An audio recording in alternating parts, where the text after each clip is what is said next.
बबीता अपने दोनों बेटों और दोनों बहुओं के साथ रहती है। दोनों बेटे एक साथ काम पर जाते और अपना दैनिक काम करके लौटते और उनके दोनों बच्चों में छोटा बेटा बहुत धार्मिक प्रवृत्ति का था, लेकिन बड़ा बेटा और उसकी पत्नी लालची थी। वे दोनों तो हर वक्त इस ताक में रहते थे कि माँ मरे और हमें पुश्तैनी जमीन बेच दें, जिसकी भनक छोटे भाई को ना लगे। बबीता का काम घर की देखभाल करना और सबके लिए सुख सुविधाओं का प्रबंध करना था।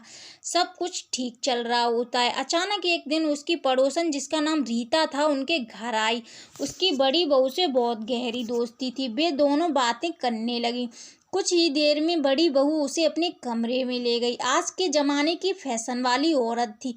वह अपनी सहेली से बाहर की दुनिया का जिक्र करती और कहती, तुम तो मॉडर्न बनो, आखिर कब तक पिंजरे में कैद रहोगी? मेरी तरह फैशन करा करो, मार्केट घूमा करो, जिंदगी के मजे लो। आखिर कब तक इस गरीबी में अपना जीवन जीती रहोगी? हाँ रीटा, तुम बिल्कुल ठीक कह रही हो, लेकिन मैं अपने पति से हैरान हूँ। वे सारी तनख्वाह घर में ही खर्च कर देते हैं, मुझे देते ही नहीं। तो तू सारी तनख्वाह अपने हाथ में ले ले। जैसे ही तुम्हारे पति तनख्वाह लाए, उसे अपनी सास को मत लेने देना। हाँ ठीक है, अब से ऐसा ही करा करूँगी। बड़ी बहू को बाहर की चमक दमक बहुत अच्छी लगती है। वह बड़े लोगों जैसा स्टेटस बनाकर रखना चाहती है, पर उसके आड़े उसकी सास आ रही थी, इसीलिए वह अपनी सास से पीछा छुड़ाने में लग गई। महीने की पहली तारीख को तनख्वाह मिलने पर वह अपने पति से सारे पैसे ले लेती है और उसकी पूरी कमाई फिजूल खर्चे में उड़ा देती है, जिस कारण घर चलने में बहुत सी परेशानियां उठानी पड़ती थी। इस बात से परेशान होकर माँ ने बड़े बेटे से कहा, बेटा, अब तो मुझे सारी तनख्वाह लाकर नहीं देता। इससे घर चलाने में बहुत परेशानी हो रही है। तो क्या मैं इस घर में अकेला हूँ क्या? और तू बता, क्या मैं अकेला ही कमाता हूँ? जा तू छोटे से ले, वो भी तो कमाता है, उससे तो तू कुछ नहीं बोलती। मेरी भी तो कुछ इच्छा है, मेरी पत्नी की भी कुछ इच्छाएं हैं। अब से मैं तुझे पैसे नहीं दे पाऊंगा। बेटा, तू ये क्या बातें कर रहा है? अभी तक तो सब ठीक चल रहा था, लेकिन अब? माँ देख, मेरा दिमाग खराब मत कर, मैं तुझे पैसे नहीं दूंगा बस। तो बेटा, घर कैसे चलेगा, तू ही बता। माँ, अरियो माँ, मुझे नहीं पता। सुन, शहर में मेरा काम धंधा ठीक ठाक नहीं चल रहा है। मैं कई दिनों से लोन लेने के चक्कर में हूँ ताकि हम लोग ठीक से घर चला पाए, लेकिन लोन तो मिला नहीं, ऊपर से तेरी कचकच सुनने को मिल रही है। अरे माँ, चल गांव चलते हैं और वहां ही अपनी पुश्तैनी जमीन बेच देते हैं। जमाना बदल रहा है, जरूरतें भी बढ़ रही हैं। आखिर मैं कब तक इस परिवार का बोझ उठाऊंगा?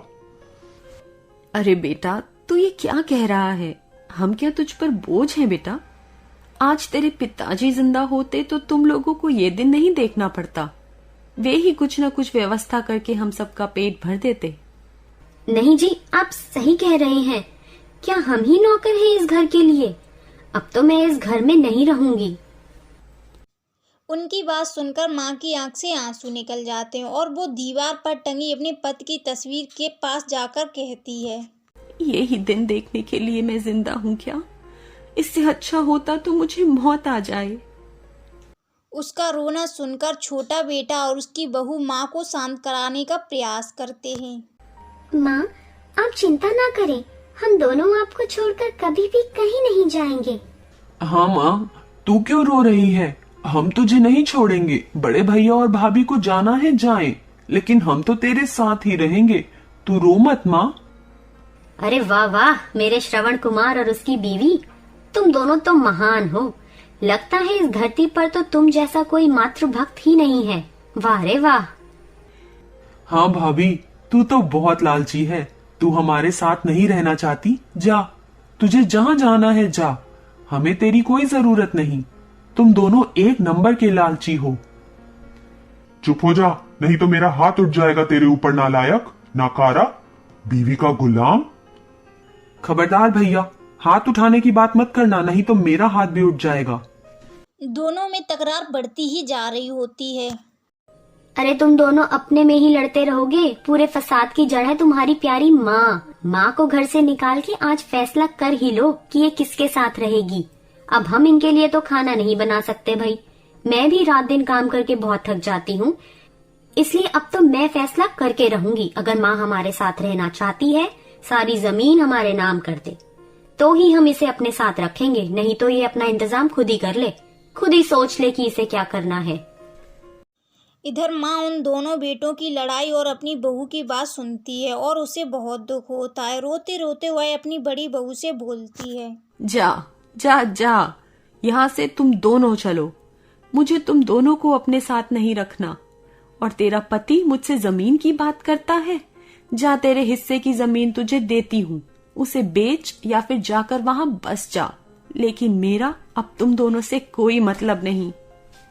ठीक है माँ, अब हम दोनों जा रहे हैं। हमारी जमीन हमें अभी दे। पता नहीं है छोटा कब तुझे बहला फुसलाकर अपने साथ कर ले और तू भी सारी जमीन इसके नाम कर दे। कल मैं गांव के लोगों को और पड़ोसियों को बुलाऊंगी और तेरे हिस्से की जमीन तुझे दे दूंगी। तू एकदम चिंता ना कर, अब मैं समझ चुकी हूँ कि तू बदल चुका है। ठीक है। इसके बाद बड़ा बेटा अपनी पत्नी को साथ लेकर बाहर घूमने निकल जाता है। माँ तू रो मत, हम दोनों तो हैं ही ना तेरे साथ। तू क्यों रोती है? हम मरे तो नहीं है ना माँ। किसी तरह रात बीतती है और बबीता अपने कुछ परिजनों व गांव के लोगों को बुलावा भेज देती है। सभी ने मिलकर जमीन का बंटवारा कर दिया होता है और माँ छोटे बहू बेटे के पास रह जाती है।